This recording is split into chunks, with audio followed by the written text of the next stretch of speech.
덴마크의 소설가 중에 아이작 디네센이라고 하는 사람이 있습니다. 이분의 그 대표작이 바베트의 만찬이라고 하는 소설인데요. 바베트의 만찬은 영화로도 만들어진 적이 있습니다. 작가는 덴마크 사람이지만 이 소설의 배경이 되는 것은 노르웨이에 있는 작은 어촌입니다. 우리가 잘 알다시피 유럽은 종교개혁이 한번 일어나고 나서 카톨릭권과 개신교권이 확연하게 나뉘는데요. 노르웨이 북부를 중심으로 하는 나라들은 대부분 개신교권입니다. 이 노르웨이 작은 어촌 마을은 루터교 전통이 강한, 즉 종교개혁자 마틴 루터의 그 가르침을 따르는 루터교 전통이 아주 강한 마을이고요. 그곳에는 아주 나이든 목사와 그리고 또 그의 두 딸이 교회를 운영하고 있습니다. 유럽의 마을이기 때문에 마을 사람들이 곧 교인의 숫자가 됩니다. 모두 교회에 나옵니다. 루터의 가르침은 오직 은혜로만, 또 오직 믿음으로만, 또 오직 말씀으로만, 이것이 바로 루터의 종교개혁의 원칙이었는데요. 오직 은혜라고 하는 것은 얼마나 그 기쁜 말입니까? 하나님의 은혜로, 참 카톨릭의 그런 형식화된 전통으로부터 벗어나서 은혜로 이제 신앙생활을 하자는 그런 의미인데, 사실은 우리도 아주 보수적인 교회들, 한국의 은혜를 강조하는 교회들이 목회자들의 설교는 항상 하나님의 은혜는 놀랍다라고 하는데 굉장히 경직화되어 있는 경우가 많죠. 특별히 장로교 전통도 우리 교회는 좀 많이 다릅니다만은 경직화되어 있는 경우가 많습니다. 이 교회도 마찬가지였던 모양입니다. 항상 교인들의 얼굴에는 핏기가 없고, 물론 마을 자체가 가난하니까 힘드니까 또 마을이 노쇠화해서 고령화해서 다 나이를 먹었으니까 그렇기도 하겠지만, 어쨌든 설교 시간에는 우리도 좀 그렇습니다만은 항상 심각한 거야. 전해지는 소리는 하나님의 은혜고 기쁨인데 항상 교인들의 표정은 심각한 겁니다. 목사의 표정도 마찬가지고요. 말로만 은혜인 거지 은혜는 없는 겁니다. 항상 경직화된 전통, 루터교의 그 근엄한 전통만 있을 뿐입니다. 그런데 어느 날 이 마을에 바베트라고 하는 한 프랑스 여인이, 가난한 여인이 찾아오게 됩니다. 사람들은 일단 경계를 하게 되는 것이죠. 프랑스 여자구나. 일단 카톨릭권에서 왔다는 뜻이겠죠. 천주교권에서 왔구나. 우리와는 신앙이 다르겠구나. 또 행색도 아주 남루합니다. 그런데 이분이 그래서 살 데가 없어서 이제 교회 목사관에서 살게 되는데, 여기서 사람들이 생각하기로 카톨릭권에서 와서 이 개신교에 적응하지 못할 것 같은데 교회 봉사도 열심히 하고 청소도 열심히 하고 목사 비서 업무도 열심히 하고 다 너무나 열심히 하는 겁니다. 근데 교인들은 그 바베트라고 한 여인에 대해서 마음을 열지 않습니다.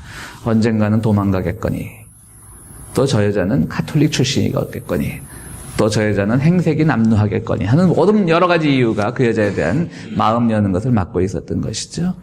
그런데 이 여자는 프랑스에 있는 어떤 복권에다가 끊임없이 투자를 하고 있었는데, 결국 이 여자에게 10,000프랑이라고 하는 큰 돈이, 프랑스 복권이 당첨이 되었습니다. 어느 날 이 바베트라고 하는 여인이 모든 교인들, 바꿔 말하면 모든 마을 사람들이 되겠죠. 교인들을 불러다가 그 10,000프랑을 다 투자를 해가지고요, 교인들에게 접대를 합니다. 그런데 여러분들 한번 생각해 보세요. 우리도 비슷할 것 같아요. 우리 여러분들을 제가 폄하하는 것이 아니라, 교회에서 그래서는 안 되겠지만 우리 교회 이렇게 조용히 일은 봉사는 열심히 하는 것 같지만 우리랑 뭔가 이렇게 화학적으로 잘 섞이지 않는다라고 느껴지는 사람이 어느 날 여러분들을 다 초대를 해가지고 음식을 차리면 우리 교인들 맛있게 먹겠죠. 즐겁고 정말 맛있다 그러는데, 이분들은 그렇지 않은 거예요. 근엄한 겁니다. 난생 처음 먹어보는 음식인데 10,000프랑이라고 하는 돈을 한 수십 명에 투자를 했으면 얼마나 그 음식이 좋겠습니까? 이분들은 항상 교회 친교 시간에 우유에다가 빵 풀어서 먹는 게 주 메뉴였는데 너무나 맛있는 거예요. 그런데 아무도 맛있다라고 말을 하지 않습니다. 부러우면 지는 거라는 그런 농담도 있듯이, 여기서 내 마음을, 이 순간 이 맛있는 음식을 먹고 내 마음을 드러내면 뭔가 저 여자한테 내가 꿀리는 것 같은 그런 인간의 위선적인 마음이 사람들 마음에 있었던 거죠. 누구도 처음 먹어보는 그 맛있는 음식을 먹어도 누구도 표정이 밝지가 않은 겁니다. 마치 짠 듯이. 또 신앙적인 것도 작용했겠죠. 이 루터교 전통의 근엄한 전통에서 이 맛있는 음식을 먹으면서 야 정말 맛있다 이러면 가벼워 보이는 거예요. 야, 어떻게 세상에 이런 음식이 있냐 이러고 가벼워 보이니까 항상 신앙인답게 경건하게, 마치 예전에 많이 먹어본 것처럼 속으로는 얼마나 이 찬사가 나오겠어요. 근데 눈치 없이 그 마을에 귀향한, 군대 참전했다 그 마을에 귀향한 한 퇴역 군인이 돌아왔습니다. 근데 그날따라 같이 이제 식사를 참여하게 된 것이죠. 그런데 이 퇴역 군인이 얘기를 합니다. 자기는 마을 사람들이 짠 듯이 가만히 있는 걸 이해를 못 하겠는 거죠. 그래서 야, 정말 맛있네요. 이 음식이 어떻게 이런 음식이 있습니까? 내가 이 전쟁을 하면서 외국에 많이 돌아다녀 봤는데 이런 음식은 처음 먹어봤습니다. 이 순간이 바로 하나님의 은혜의 순간입니다. 여러분들, 하나님의 은혜 때문에 이 여인이 우리 마을에 오게 된 것이고, 우리 늘 저도 어릴 때 이 교회 다니면서 은혜 배웠는데, 이 은혜라는 것이 지금 이 순간 가장 기뻐하는 것이 은혜인데, 왜들 이렇게 기뻐하지 않으십니까? 이 퇴역군인이 막 설교를 하는 거예요, 거기서. 그때서야 조금씩 마을 사람들도 표정이 밝아지고 음식을 즐길 줄 알았다게 되는 것이죠. 알고 봤더니 이 바베트라고 하는 여인은 프랑스에서 어떤 시민혁명에 연루되었다가 쫓겨서 도망온 여자였는데 그래서 행색이 남루했을 뿐이지 실제로는 프랑스에 있을 때 엄청나게 유명한 요리사였던 것이죠. 그 엄청나게 유명한 요리사가 또 자기가 복권 당첨된 10,000프랑을 다 투자를 해서 음식을 차렸으니 침 넘어가시죠. 얼마나 맛있었겠어요. 물론 소설의 내용이긴 하지만 근데 그걸 먹는 사람들은 전부 마치 그 감정에 충실한 것, 맛에 충실한 것을 표현하면 그것이 하나님의 뜻에 어긋나는 것처럼 때로는 또 그 사람에 대한 경계심도 있고 하니까 그걸 표현하지 못했다라고 하는. 그래서 이 소설의 제목은 바베트라고 하는 사람이 차려준 만찬, 바베트의 만찬이고요. 영화화로도 된 적이 있습니다. 오늘은 은혜에 대한 설교를 한번 여러분들과 나눠볼까 합니다. 은혜라는 것. 우리 종교개혁자 루터도 오직 은혜로 우리가 구원받는다라고 했는데 또 우리 은혜 받았습니다. 이런 표현들 우리 기독교인들이 정말 상투어로 많이 쓰기도 하는데요. 과연 은혜란 게 뭘까? 또 은혜와 이렇게 같이 짝을 지어가는 하나님께 은혜를 받았고 또 우리가 축복을 받는다라고 하는 것. 그게 뭘까? 우리 한번 오늘 이 시간 함께 생각을 해보고자 합니다. 바베트의 만찬이 소설에 나오는 것처럼 사람들이 교회에서 은혜에 대한 설교, 특히 루터교 전통이니까 오직 은혜로만이라는 설교의 주제가 좀 많았겠습니까? 그러나 그 사람들은 오직 다가올 하나님의 나라, 미래에 대해서 내가 오직 은혜로 구원받는 것에 대한 미래적 은혜에 대해서는 많은 관심이 있었지만 실제로 그들의 삶에 주어진 상황에 대해서는 어떠한 기쁨도 없었던 거예요. 물론 그 마을이 가지고 있는 여러 가지 어려운 상황들, 가난과 고령화 같은 것들이 그들의 얼굴에서 웃음을 빼앗아갈 수 있는 그런 조건이긴 했지만 그래도 은혜를 그래도 매주 설교로 듣는 사람들이 삶 속에서 기쁨은 누릴 줄 알아야 되는데 그들은 항상 그들에게 있어서 은혜는 미래적인 거죠. 다가올 은혜. 내가 죽은 뒤에 구원받아서 하나님 나라에 살게 될 그 은혜만을 생각하니까 지금 삶에서는 기쁨이 없는 거예요. 심지어는 그 맛있는 음식을 먹고도 기쁨을 표현할 줄 모르는 거예요. 얼마나 불쌍한 사람들이에요. 오늘 우리의 은혜는 바로 그런 은혜가 아닌 겁니다. 우리 오늘의 은혜는요, 우리에게 오늘 지금 바로 이 순간 우리에게 즐기라고 주신 하나님의 선물인 겁니다. 향유하라고 주신 하나님의 선물인 겁니다. 왜 은혜를 우리가 잘 못하느냐, 못 즐기느냐? 어거스틴, 그 중세 신학자죠. 어거스틴이 이런 말을 합니다. 우리가 살아가면서 향유와, 그러니까 즐긴다는 향유와 가진다는 소유를 구분할 줄 알아야 되는데 사람들은 향유와 소유를 구분하지 못한다는 것이죠. 어거스틴의 말에 따르면 향유는 하나님과 은혜를 즐기는 거예요. 그건 즐기는 겁니다. 그리고 소유는 우리가 삶에 필요하기 때문에 최소한 가질 수 있는 어떤 물질적인 것을 말합니다. 그런데 지금 21세기도 그렇고 어거스틴이 살던 4세기도 마찬가지였던 모양입니다. 어거스틴이 걱정하는 건 사람들이 향유와 소유의 개념을 자꾸 헷갈린다라고 하는 것이죠. 물질은 소유하는 것이고 하나님은 즐기는 것이고 은혜는 즐기는 것인데 많은 사람들이 물질을 즐기려고 해서 더 많은 물질을 가지고 그것으로 자기 삶의 기쁨을 얻으려고 하는 거예요. 4세기 때도 그랬던 모양이에요. 그러니까 인간의 죄는 21세기, 10세기가 흘러도 변하지 않는 모양입니다. 지금도 그렇잖아요, 솔직히. 물질이라고 하는 것은 우리의 삶이 정말 가장 기본적인 요건을 가지고 살아갈 수 있도록 주어진 것이지 즐기라고 주어진 것이 아닌데 많은 사람들은 그 물질의 얼매에서 물질 가지고 주어지는 것들에 즐기는데 모든 생을 소비하고 있는 것이죠. 반대로 하나님과 은혜는 즐기라고 있는 겁니다. 하나님을 즐긴다라는 표현이 불경스럽게 들릴 수도 있지만 하나님과 함께 기뻐한다는 표현을 우리가 많이 쓰잖아요. 그게 즐기는 거죠. 그런데 어거스틴이 4세기에도 걱정했고 오늘 우리 주변에서도 일어나는 일은 뭐냐면 하나님은 오히려 소유하려고 한다는 것이죠. 그래서 나만의 하나님, 그래서 내 기도만 들어주는 하나님, 나만 괜찮으면 돼. 뭐 이런 식의 논리죠. 나만 축복받으면 돼. 하나님은 내 기도는 항상 들어줘야 되고 내 기도로 인해서 내 기도가 성취됨으로 인해서 내 옆에 있는 사람이 피해를 받을 수 있음에도 불구하고 하나님은 내 기도만 들어주시면 되는 거죠. 그건 하나님을 소유하는 거죠. 하나님은 향유해야 되는데 소유해야 된다는 것이죠. 소유하게 된다는 것이죠. 거기서 우리가 문제가 생긴다라고 하는 겁니다. 그렇습니다. 은혜라는 것은 무엇일까? 그것은 바로 하나님이 주신 이 순간을 즐기라고 하는 겁니다. 그것이 곧 우리에게 구원입니다. 구원이라는 것은 우리가 뭐 나중에 시간적인 개념도 되겠죠. 죽어서 받는 구원이 있을 수 있을 것이고 나중에 천국에서 주님과 함께 살아가는 그런 의미의 구원도 있을 것이지만 지금 내 삶의 모든 조건들을 극복하고 하나님과 함께 은혜를 체험할 수 있다면 그것이 곧 구원인 겁니다. 구원이라는 것은 무엇으로부터 벗어나는 것이고 조건으로부터 해방되는 것인데 내가 지금 내 삶의 조건으로부터 해방되지 못하고 기쁨이 없다라고 한다면 그게 무슨 구원이겠습니까? 나중에 내가 아무리 잘 믿어서 죽어서 천국에서 구원받아서 천국에서 하나님과 영생의 삶을 누린다 한들 지금 이 삶에서 내 조건 속에서 얽매여서 기쁨 없이 살아간다면 그것은 결코 구원이라고 할 수가 없는 것이죠. 은혜라고 할 수가 없는 겁니다. 예수님께 향유를 부어서 여기서 향유는 인조해야 한다는 게 아니라 그 옥합 나드르 그 향유를 말하는 것이죠. 향유를 부어서 예수님의 발을 씻겨주고 자기의 머릿결로 예수님의 발을 닦아줬던 그 여인에 대해서 우리는 잘 알고 있습니다. 그 여인은 각 복음서마다 조금씩 다르게 묘사가 되지만 누가복음 7장에 나오는 그 여인의 묘사를 보면 항상 그 멸시와 천대를 겪어왔던 아마도 우리가 추정컨대 거리의 여자일 수도 있는 그런 여인이었습니다. 그런데 어느 날 죄인들에게 복음을 전한다라는 예수님이 그녀의 마을에 온다는 것을 듣고 그녀는 무언가를 하기를 원했던 것입니다. 그래서 자기가 가지고 있었던 모든 재산을 털어서 나드르 향을 샀고 그것으로 예수님의 발을 씻겨주고 또 자기의 머릿결로 예수님의 발을 닦아줍니다. 여러분 이 장면은 굉장히 선정적이지 않습니까?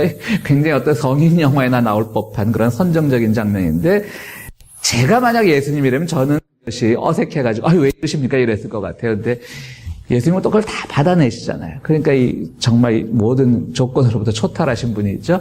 오히려 제자들이 흥분을 하는 거죠. 저 비싼 향을 누군가는 거기서 어떤 성적인 코드를 읽어내고 주님 저러시면 안 되는데 라고 걱정했던 사람도 있었을지도 모르겠어요. 성경에는 그런 표현은 나오지 않죠.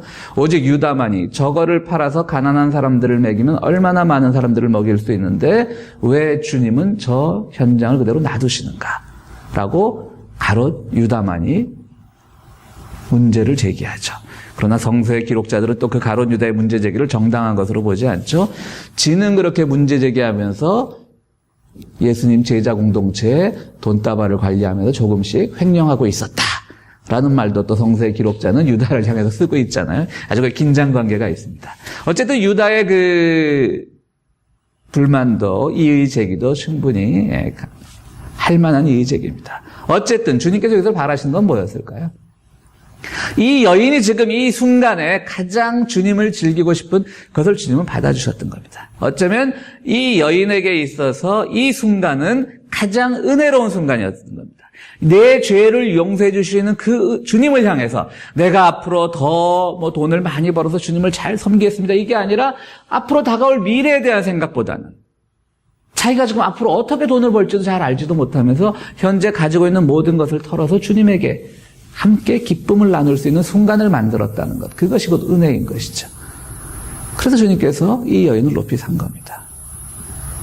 분명히 가룟 유다의 그 이의제기도 합당하죠.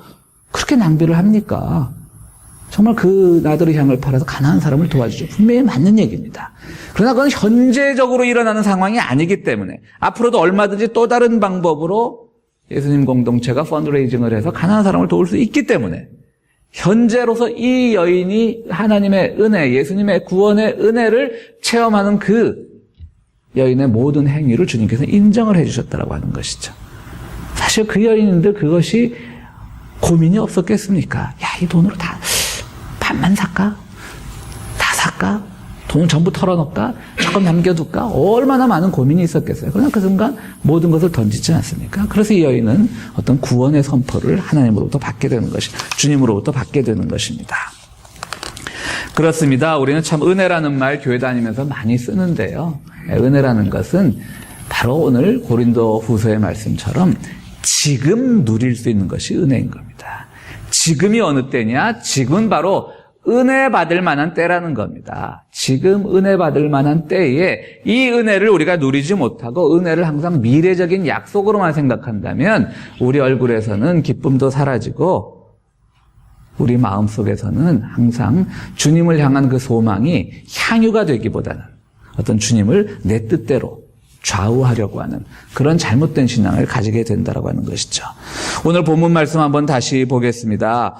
우리는 하나님과 함께 일하는 사람으로 여러분에게 권면합니다. 하나님의 은혜를 헛되이 받지 않도록 하십시오. 잠깐 뛰어서 지금이야말로 은혜의 때요. 즉 은혜 받을 만한 때라고 하는 겁니다. 지금이야말로 구원의 날입니다. 지금이 바로 구원받는 시간이라고 하는 겁니다. 그런데 여러분 그 다음 절부터 보면요. 아주 재미있어요.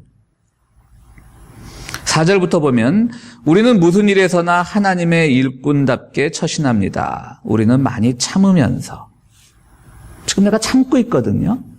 참으면서 이 참음의 결과가 선함으로 바뀌는 그 순간을 우리는 은혜라고 생각하기 쉬운데요. 주님 제가 참습니다. 현재는 참습니다. 조금 이따 좋아지겠죠? 그 좋아질 때가 은혜 받을 때라고 우리는 생각하지 않아요. 기도할 때 그러잖아요. 지금 힘드니까 축복을 받기를 원하는데 지금 상황이 힘드니까 내가 막 기도해가지고 지금 상황이 극복되고 변화된 것을 우리는 축복받았다고 설명을 하는데 사도 바울은 그렇게 가르치지 않습니다. 지금 내가 참고 있는 이 순간이 하나님 주신 은혜의 순간인 거예요. 야, 내가 지금 은혜 받고 있구나. 여러분들 무슨 일 참을 때요. 극복하는 그 순간이 은혜 받는 순간이 아니라 지금 참고 있는 순간이 은혜 받고 있는 겁니다. 또 환난이라고 하였습니다. 지금 우리 너무나 편한 세상에 살다 보니까 환난이라고 말할 수 있는 것은 별로 없지만요. 어쨌든 내가 환난을 당하고 있는데 주님 내가 기도합니다. 이 환난을 극복하게 해주십시오. 이 순간이 은혜 받고 축복받을 때가 아니라 환난 자체가 은혜 받을 만한 때인 거예요. 지금 은혜 받고 있는 거예요. 궁핍과 곤경과 매맞음과 옥의 갇힘과 난동과 수고와 잠을 자지 못함과 굶주림을 겪습니다. 이게 지금 은혜인 겁니다, 여러분들. 이게 축복인 겁니다. 혹시 모든 상황이 극복되는 것을 축복으로 믿고 신앙생활 하시는 분들에게 좀 섭섭할지도 모르겠지만 지금 이게 우리가 받고 있는 축복입니다. 저는 좀 잠을 잘 못 자는 체질인데요. 저도 이번 설교를 준비하면서 그래서 깨달았습니다. 잠을 자지 못할 때마다 지금 내가 은혜 받고 있구나. 불면에 시달릴 때마다 그렇게 생각하기로 마음을 먹었습니다. 또 우리 6절 말씀 보면 또 우리는 순결과 지식과 인내와 친절과 성령의 감화와 거짓 없는 사랑과 진리의 말씀과 하나님의 능력으로 일을 합니다. 이 뒷부분은 우리가 은혜라고 표현할 수 있는 부분이죠. 또 우리는 오른손과 왼손에 의의 무기를 들고 영광을 받거나 수치를 당하거나 비난을 받거나 칭찬을 받거나 다 그렇게 합니다. 주님의 일을 하고 있다고 하는 겁니다. 칭찬을 받을 때가 하나님한테 은혜를 받고 축복을 받은 것이 아니라 때로는 비난을 받고 수치를 당해도 그것이 다 은혜의 때라고 하는 겁니다. 은혜의 때란 무엇입니까? 은혜의 때라는 건 결코 미래적인 것이 아니라 지금 내가 겪고 있는 모든 조건과 상황들이 다 하나님의 은혜 가운데 일어난다라고 하는 것을 믿는 것이 바로 은혜이고 믿음이고 구원의 확신입니다. 여러분들은 구원을 무엇이라고 생각합니까? 구원은 주님께서 우리의 죄를 용서하시고 우리를 대신하여 십자가에 지시고 그것으로 인해서 우리가 영생을 누리는 것입니다. 그것을 우리가 교리적으로 고백하는 겁니다. 교리적인 고백이 잘못됐다는 의미는 아닙니다. 우리는 그 믿음을 우리 안에서 어떻게 내면화시키고 현실화시키느냐는 것이 중요한 것이죠. 그냥 교리를 있는 그대로 외우라는 것이 아니라 바로 그 속에서 우리는 지금 내가 가지고 있는 모든 조건과 환경과 이것들조차도 바로 주님께서 은혜라고 하는 것을 주시는 순간이다. 그래서 극복하는 것도 은혜이겠지만 그 안에서 우리는 오히려 그 조건과 상황에 예속되지 않고 하나님의 은혜를 체험하는 것, 이것이야말로 귀한 은혜의 진리인 것입니다. 9절 보십시오. 우리는 이름 없는 사람 같으나 유명합니다. 그렇습니다. 우리는 다 유명하지 않은 사람들입니다. 그래서 우리는 내 자신이 유명하지 않았기 때문에 우리의 자녀들은 유명해지기를 바라고 출세하기를 바랍니다. 그 소망이 잘못된 것은 아니겠죠. 그러나 우리는 이름 없는 사람 같으나 그것이 바로 은혜의 받은 것입니다. 왜냐하면 우리는 하나님의 명부에 이미 유명한 사람이기 때문입니다. 자, 우리는 죽는 사람 같으나 보십시오. 살아있습니다. 아마도 초대교회, 고린도교회나 이런 지역 사람들 보고, 크리스천들 보고 지역 사람들은 비난했겠죠. 야, 저 사람도 꼭 죽은 사람들 같다. 무슨 재미로 사냐. 항상 핍박받으면서. 그런데 사도 바울이 그들에게 얘기합니다. 보십시오. 우리 살아있지 않습니까? 가난한 사람 같으나, 징벌을 받는 사람 같으나 죽임을 당할 때까지 이르지 않고, 또 근심하는 사람 같으나 항상 기뻐하고, 모든 근심을 다 가지고 있는데 기뻐한다라는 얘기입니다. 가난한 사람 같으나 많은 사람을 부요하게 하고, 초대교회 교인들이 얼마나 가난했겠습니까? 그런데 초대교회도 다른 사람들을 도울 줄 알았습니다. 그러니까 많은 사람들을 부요하게 하는 거예요. 영적으로 가난한 사람들도 오히려 다른 사람들을 영적으로 부요롭게 하는 겁니다. 아무것도 가지지 않는 사람 같으나 모든 것을 가진 사람입니다. 지금 우리 아무것도 가지지 못했지만 나중에 많이 가지게 해주세요. 주님 축복받게 해주세요. 은혜 누리게 해주세요. 이것이 아니라 지금 우리는 아무것도 가지지 않았지만 많은 것을 가진 사람이기 때문에 부요하다는 은혜를 받은 사람들인 겁니다. 그렇습니다. 유명한 작가인 톨스토이는 지금 이 순간이 중요하다라면서 인생에서 가장 중요한 때는 언제고 가장 중요한 사람은 누구고 가장 중요한 일은 무엇이냐는 질문에 톨스토이는 이렇게 얘기합니다. 가장 중요한 때란 바로 이 순간이고 가장 중요한 사람은 지금 너와 함께 있는 사람이고 가장 중요한 일은 지금 내 곁에 있는 사람을 위해 좋은 일을 하는 것이다. 그렇습니다. 바로 지금 이 순간. 지금이 그때라고 하는 것을 고백하는 것이야말로 은혜를 누릴 만한 자격이 있는 사람들입니다. 미국의 흑인 코미디언 중에 마이클 주니어라고 하는 사람이 있습니다.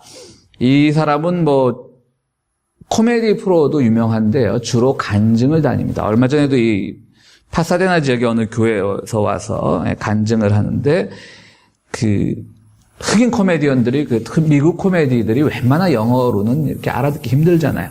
또 미국 사람들이 이 웃음의 종목, 한국 사람들은 한국의 개그맨들이 그게 제일 어렵답니다. 이 개그맨이 앞에서 있으면 일단 웃을 준비를 해야 되는데 한국 사람들은 너 얼마나 웃기나 보자 그러고 항상 도전적으로 들으니까 잘 못 듣는데 근데 우리가 영어가 짧아서이기도 하지만 이 미국 스탠딩 코미디 하는 거 보면 별로 좀 영어로 알아들어도 이렇게 웃기지 않는 상황 같은데도 막 사람들이 웃어주곤 하는데요. 이분은 이제 간증을 아주 젊은 친구입니다. 마이클 주니어라고. 근데 흑인인데 그 유튜브를 한번 보니까 정말 못 알아듣겠더라고요. 그래서 한번 부분적으로 캐치한 거는 뭐가 있냐면 이런 간증을 하더라고요. 저는 어릴 때 무지무지 가난했다라고 하는 것이죠. 그래서 흑인의 슬럼가 같은 데 살면서 교육도 제대로 못 받고 교육을 제대로 못 받으니까 흑인들 특유의 또 영어 발음 있잖아요.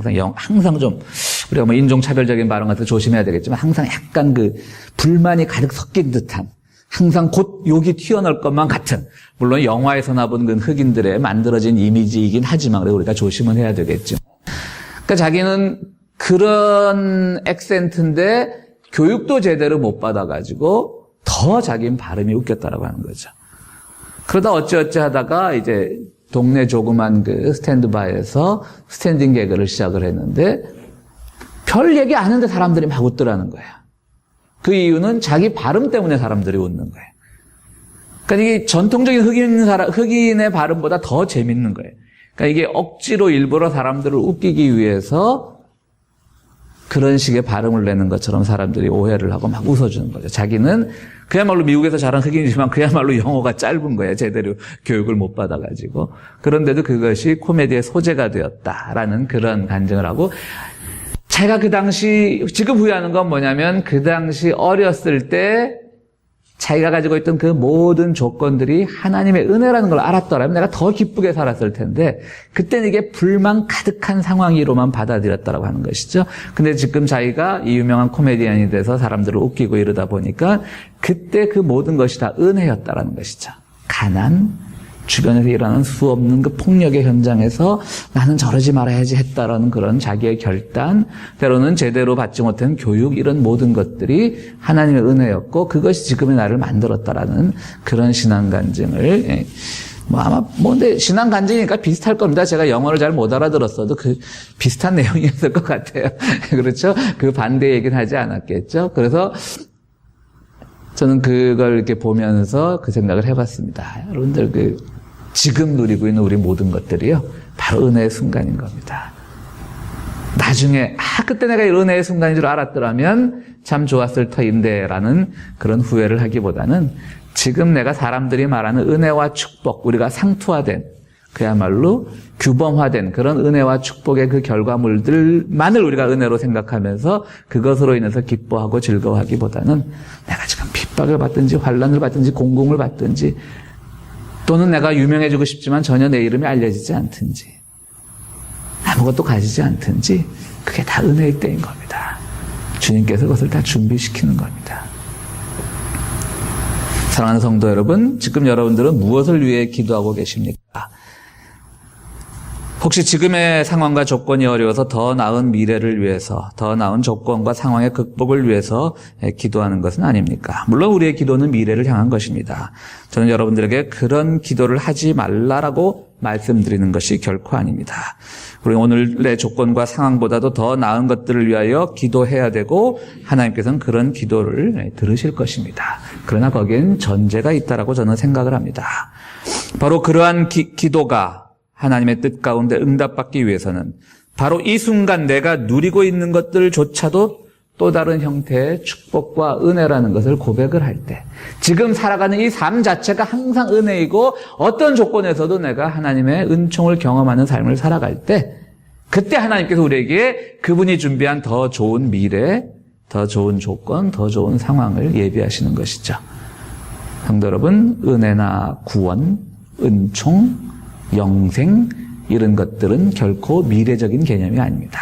여러분들은 지금 은혜를 받고 계시고 지금 이미 영생의 순간에 들어오신 것이고 지금 여러분들의 삶 속에서 이미 예수님의 재림을 경험하신 것이고 지금 여러분들의 삶에서 하나님의 축복이 흘러넘치고 있는 것입니다.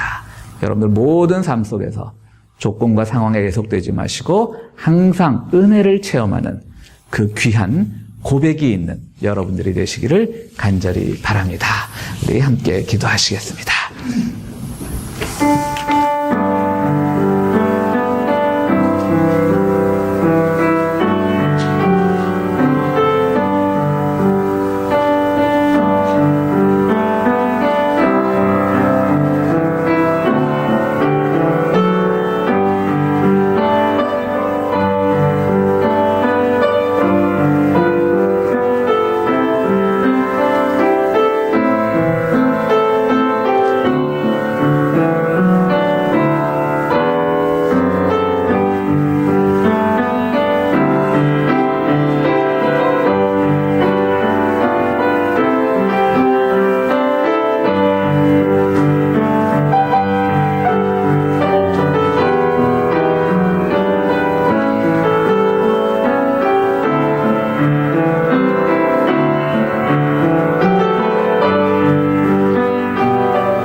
거룩하시고 자비로우신 하나님, 지금 이 순간을 살게 하심을 감사드립니다. 지금 이 순간 우리가 누리고 있는 모든 것들이 하나님의 은혜의 선물임을 알게 하시니 감사드리옵나이다. 우리가 때로는 현재의 삶에 버거워 더 나은 미래, 더 나은 조건, 더 나은 상황을 위하여 기도하지만 그러나 지금 누리고 있는 것도 주님께서 주신 귀한 선물이란 것을 깨닫는 우리 모두가 될 수 있도록 인도하여 주시옵소서. 하나님 전에 나온 저희들 귀한 예물을 가지고 나왔습니다. 세상 사람들이 말하는 어려운 시대를 우리 모두가 살고 있는 이때에 우리 소득의 일부를 떼어 주님 앞에 드릴 때에 우리가 참 그 값비싼 향유를 주님께 부었던 그 여인의 마음으로 드리오니 주님 우리의 예물을 받으시고 우리에게 큰 은혜를 내려 주시옵소서.